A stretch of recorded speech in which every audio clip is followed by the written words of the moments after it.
আনাজি কচুর রেসিপিটা একবার এভাবে বানিয়ে দেখতে পারেন। এটা অনেকভাবেই রান্না করা যায়, তবে এই রেসিপিটা কিন্তু অসাধারণ। আর বিশেষ করে যারা শাকসবজি কচু টাইপের তরকারি পছন্দ করেন তাদের কাছে তো আর কোনো কথাই নেই। সো যাই হোক, শুরুতেই আমি একটা হাঁড়িতে বেশ কিছু পানি ফুটতে দিয়েছিলাম। পানিটা যখন ফুটে উঠেছে তারপর কেটে ধুয়ে পরিষ্কার করে রাখা আনাজি কচুগুলো অ্যাড করে দিচ্ছি। তো এই কচুগুলোর উপরে যে ছালটা থাকে সেটা আমি একটু ছিলে নিয়েছি। এটা ছেলা কিন্তু সহজ, বটি দিয়ে ধরলেই উপর থেকে খোসাটা উঠে আসে। সামান্য পরিমাণ লবণ দিয়ে নেড়ে চেড়ে বেশ কিছুক্ষণ এটাকে ঢেকে আমি ভাপিয়ে নেব। ভাপিয়ে নিলে হয় কি, অর্ধেকটা সিদ্ধ এখানে হয়ে যায়, আর কচুটা যদি গলা ধরে তাহলে আর গলাও ধরবে না এই ভাপিয়ে নেওয়ার কারণে। রেসিপি যদি ভালো লাগে ইউটিউব ফেসবুক যেখান থেকে দেখেন না কেন আমার পরিবারে যুক্ত হয়ে যাবেন। ভিডিওর কোনো অংশ দেখার পর একটু ভালো লেগে থাকলে প্লিজ একটা হলেও লাইক কমেন্টস করবেন। সো দেখেন, আমি কিন্তু 7 থেকে 8 মিনিটের মতো কচুটাকে ভাপিয়ে নেব। তারপর এটাকে একটা চালনি বা ছাঁকনি যেটাই হোক না কেন সেকে পানিটা ঝরিয়ে নেব, সম্পূর্ণ পানিটা ঝরিয়ে নেব। তারপর কিন্তু আর ঠান্ডা পানি দিয়ে পরিষ্কার করতে হবে না, তাহলে কিন্তু কচু টাইপের যে সবজিগুলো থাকে সেগুলো শক্ত হয়ে যায় বেশিরভাগই।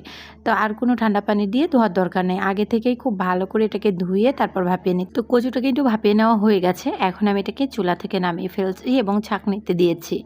এখন আমি সরিষার তেল অ্যাড করে দিচ্ছি একটা হাঁড়িতে রান্না করার জন্য। ওই হাঁড়িটাই আমি এখানে পরিষ্কার করে নিয়েছি। সো যাই হোক, হাঁড়িটা গরম হয়ে আসলে 1/4 কাপ সরিষার তেল অ্যাড করে দিয়েছি। সাথে এখানে বড় সাইজের 2টো পেঁয়াজ কুচি দিয়ে দিলাম। খুব ভালো করে প্রথমে একটু নেড়েচেড়ে নিচ্ছি, আর সরিষার তেলে কিন্তু একটু ফেনা টাইপের ওঠে।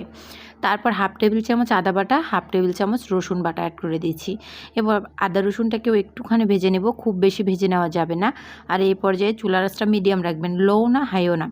তারপর এখানে দিয়ে দিচ্ছি আবার একটুখানি পানি, 1/4 কাপের মতোই হবে। এখন দিয়ে দিচ্ছি একটু ধনিয়ার গুঁড়া, জিরার গুঁড়া, আর এখানে দিয়ে দিচ্ছি একটু হলুদের গুঁড়া, একটু বলতে কি 1 টেবিল চামচ, আর এখানে মরিচের গুঁড়ো দিয়ে দিয়েছি একটু 2 টেবিল চামচ। খুব ভালো করে সব মশলা কষিয়ে নিচ্ছি। ধনিয়া আর জিরার গুঁড়া দিয়েছি 1 টেবিল চামচ, দুটো মিলে আর কি। খুব ভালো করে এখন মশলাটাকে একটু কষিয়ে নিচ্ছি। তারপর ওই যে ভাপিয়ে রাখা পানি ঝরানো কচুগুলো এখন অ্যাড করে দিচ্ছি।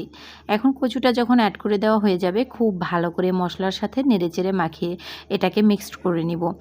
অবশ্যই এই রেসিপিটা একবার ট্রাই করবেন। এটা যখন আপনি ট্রাই করবেন তারপর বুঝতে পারবেন রেসিপিটা কতটা দুর্দান্ত।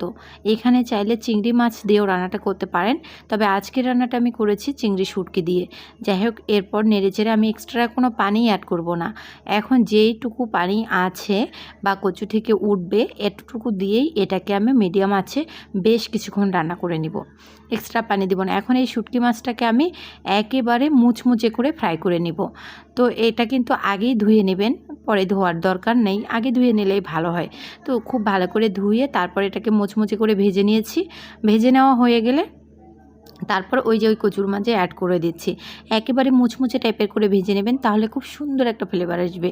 সো যাই হোক, এখন আমি নেড়েচেড়ে একটু কাঁচামরিচও দিয়ে দিচ্ছি। কাঁচামরিচটা লাস্ট পর্যায়ে দিলে হয় কি, সুন্দর একটা ফ্লেভার পাওয়া যায়। তো কাঁচামরিচটা দিয়ে এখন এটাকে মিডিয়াম আঁচে একদম রেখে দিব 5 থেকে 6 মিনিটের মতো।